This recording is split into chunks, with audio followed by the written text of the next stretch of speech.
देश में यूजीसी के नए नियमों को लेकर चल रहे विवाद के बीच जब बजट सत्र की शुरुआत हुई और देश की राष्ट्रपति महामहिम द्रौपदी मुर्मू ने सीधे जो संसद के दोनों सदन होते हैं उन्हें संबोधित किया, तो इस संबोधन का एक हिस्सा जो हमारी प्रेसिडेंट होती हैं, जो प्रेसिडेंट का ऑफिशियल एक्स अकाउंट होता है, वहां से पोस्ट किया गया।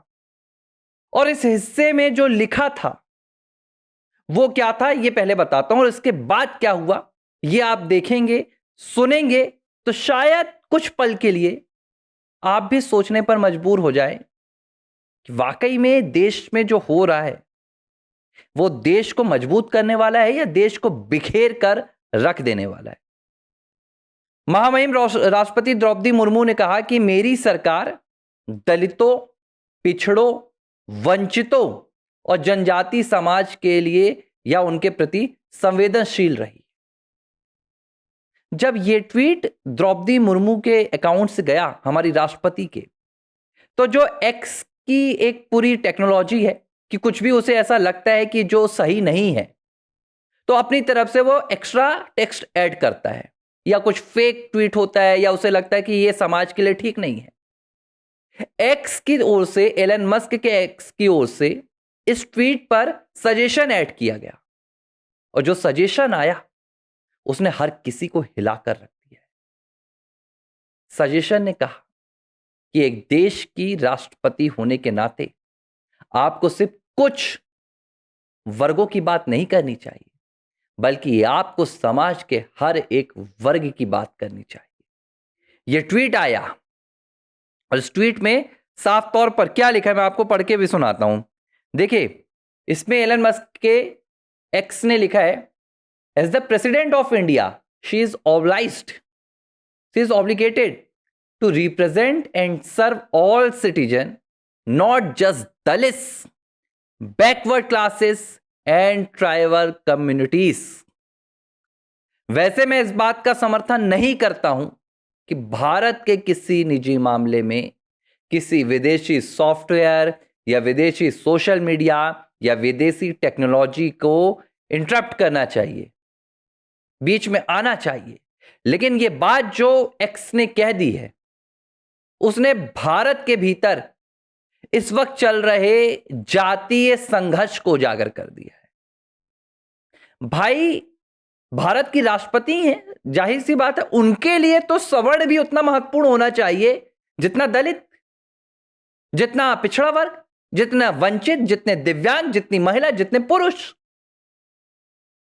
भाई, आप अखिलेश यादव की तरह कोई एक समाजवादी पार्टी की मुखिया नहीं है, या भारत का राष्ट्रपति कोई एक दल का मुखिया नहीं होता है जिसका एक एजेंडा होता है कि हमें सिर्फ पिछड़े वर्ग के लिए काम करना है, या हमें सिर्फ वंचितों के लिए काम करना है, या हमें सिर्फ जनजाति समाज के लिए काम करना है। बार बार समाज के एक वर्ग को आपराधिक तौर पर क्यों दिखाया जाता है, या यह क्यों दिखाया जाता है कि सवर्ण समाज को संवेदनशीलता की जरूरत नहीं है। मैं भी सवर्ण हूं भैया, मैं कौन सा देश में प्रधानमंत्री की कुर्सी पर बैठा हुआ हूं। यहां पर आप लोगों से सहयोग ले लेके 100 50 रुपए ले लेकर जीपे नंबर यहां पर देकर मैं चैनल चला रहा हूं। यह तो मेरी हाल है, तो क्या मेरे प्रति सरकार को संवेदनशील नहीं होना चाहिए? लेकिन राजनीति जब आड़े आ जाती है तो इस तरह के हालात पैदा होने लगते हैं। अब यूजीसी में क्या हुआ, ओबीसी वोट बैंक को सरकार ने अपनी तरफ करने के लिए, बीजेपी ने पूरी तरह से मजबूती उसमें हासिल करने के लिए सवर्ण समाज के सामने लाकर खड़ा कर दिया। क्यों? क्योंकि सवर्ण समाज तो सीधा साधा होता है। सवर्ण समाज तो भाई सड़कों में उठकर आंदोलन नहीं करेगा, सवर्ण समाज तो गाड़ियां नहीं जलाएगा, सवर्ण समाज तो दंगे नहीं करेगा, तो उनके अधिकारों पर बुलडोजर चला दिया जाए। क्या हुआ यूजीसी में? सुप्रीम कोर्ट ने आखिरकार स्टे लगा दिया। सुप्रीम कोर्ट ने कह दिया कि भाई ये जातिगत भेदभाव को बढ़ाने वाला है, जातिगत भेदभाव को कम करने वाला नहीं है। लेकिन इस पूरे मामले में क्या हुआ, एक चुप्पी निकलकर सामने आई। सरकार का विरोध सवर्ण समाज अकेला करता रहा। उसके साथ खड़े होने के लिए देश में दूसरा कोई दल सामने नहीं आया। हां, एक दल सामने आया जो डंके की चोट पर कहता है कि हम दलितों की लड़ाई लड़ते हैं, लेकिन हम सवर्ण समाज के लिए भी खड़े हैं। बीएसपी की बात मैं कर रहा हूं, और यह बात किसी से छिपी नहीं है कि 2007 में जब मायावती मुख्यमंत्री बनती हैं, तब उन्हें सवर्ण समाज का ही समर्थन मिला था उत्तर प्रदेश में, खासतौर पर ब्राह्मणों का। उसी की बदौलत वो मुख्यमंत्री की कुर्सी तक पहुंची थी, और यह बात वो आज भी कहीं ना कहीं स्वीकार करती हैं, मानती हैं। लेकिन देखिए, वैसे तो नरेंद्र मोदी सरकार के खिलाफ बोलने के लिए राहुल के पास मुद्दे ही मुद्दे रहते हैं, अखिलेश के पास मुद्दे ही मुद्दे रहते हैं, आरजेडी हो, टीएमसी हो, कोई भी हो। लेकिन इस मामले में पूरा विपक्ष ऐसे चेहरे पर टेप लगाकर बैठा रहा, होंठों पर धागे से सिलाई कर ली विपक्ष ने। क्यों भाई? सवर्ण समाज का कोई जनप्रतिनिधि नहीं है क्या? सवर्ण समाज के लिए कोई विपक्ष नहीं है क्या? सवर्ण समाज के लिए कोई सत्ता पक्ष नहीं है क्या? तो कहीं ना कहीं मैं ये नहीं कह रहा हूं कि मैं सवर्ण समाज से हूं तो मैं इसका समर्थन कर रहा हूं। मैं सिर्फ ये कह रहा हूं कि जब हम वन नेशन की बात कर रहे हैं, जब हम हिंदू राष्ट्र की बात कर रहे हैं, हिंदू राष्ट्र की बात कर रहे हैं ना, हम तो कह ही नहीं रहे हैं कि हमें जातियों में बांटो। हम तो ये कह रहे हैं कि ना तो हम ओबीसी हैं, ना हम जनरल हैं, ना हम एससी हैं, ना हम एसटी हैं, ना हम दलित हैं, हम हिंदू हैं। तो एक हिंदू को सरकार कह रही है कि आप सवर्ण हो, दूसरे हिंदू को सरकार खुद याद दिला रही है कि आप दलित हो, तीसरे हिंदू को बताया जा रहा है कि आप जनजाति समाज से आते हो।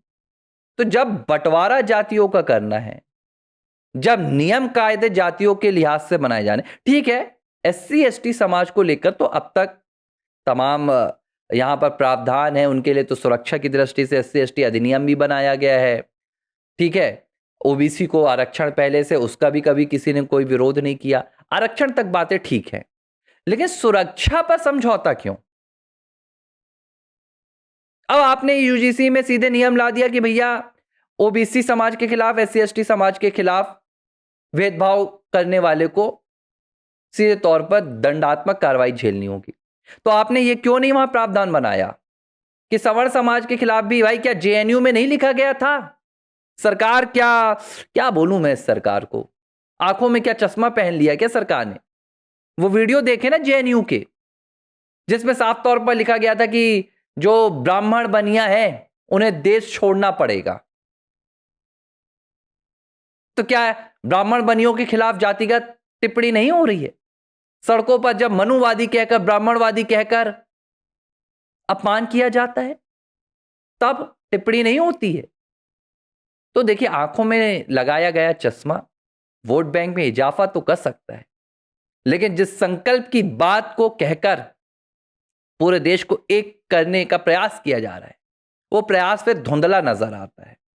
हम और आप हिंदू राष्ट्र के लिए, हिंदू एकता के लिए, सनातनी एकता के लिए अपनी एक एक सांसें खोप रहे हैं, और तब सरकार अगर इस तरह की बातें करे, तब देश की राष्ट्रपति इस तरह की बातें करो, और एक विदेशी सॉफ्टवेयर को अगर आपको करेक्ट करना पड़े, तो मेरी विनती है इस सरकार से कि देखिए, देश के विकास के लिए, देश की मजबूती के लिए, विदेशों से आ रही चुनौतियों से लड़ने के लिए ऐसा समझौता मत कीजिए कि हमारी बाहरी दीवारें तो मजबूत हो जाए, लेकिन भीतर से हम खोखले हो जाएं।